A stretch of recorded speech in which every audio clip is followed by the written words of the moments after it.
Okay, so today me and my student went over radius, diameter, circumference, and area.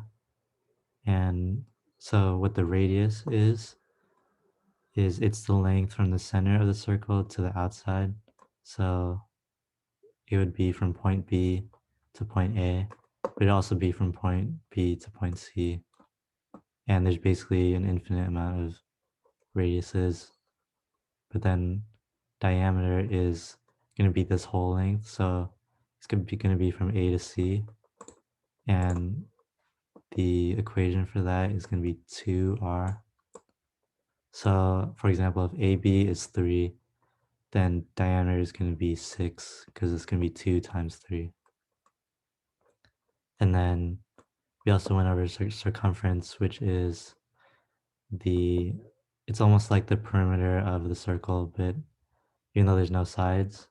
So basically what that circumference is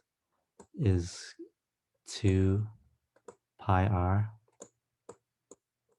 or sorry, yeah, that's right. Okay, 2 pi r. And pi is this irrational number that is used in a lot of circle calculations, and we usually just type it in as 3.14 in our calculator, but you can just put pi in your answer. So for example, if A to C is 6, then the circumference is going to be 6 pi because the diameter is 6. And since the diameter is 2r already, the circumference is 6 pi. And for area is going to be the equation pi r squared. So if the radius that they give you is 3, then the area is going to be 9 pi.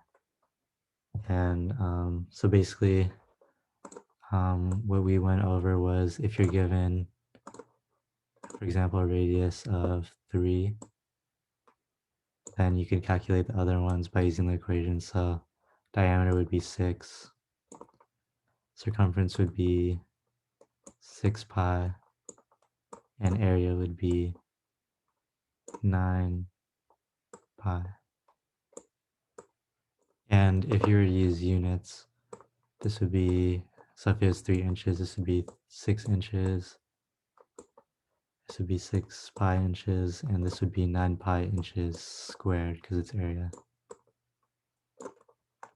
And then we also went over more complicated ones where it was, you go from either area to circumference or circumference to area.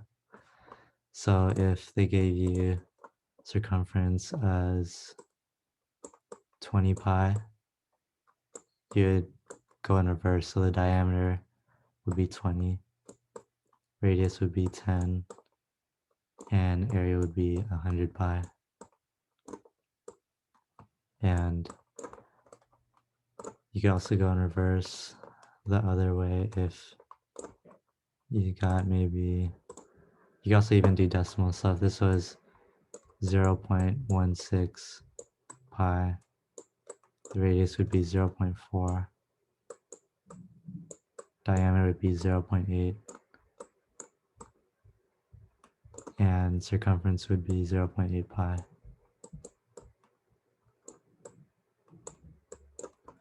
And yeah, that's pretty much all that we went over.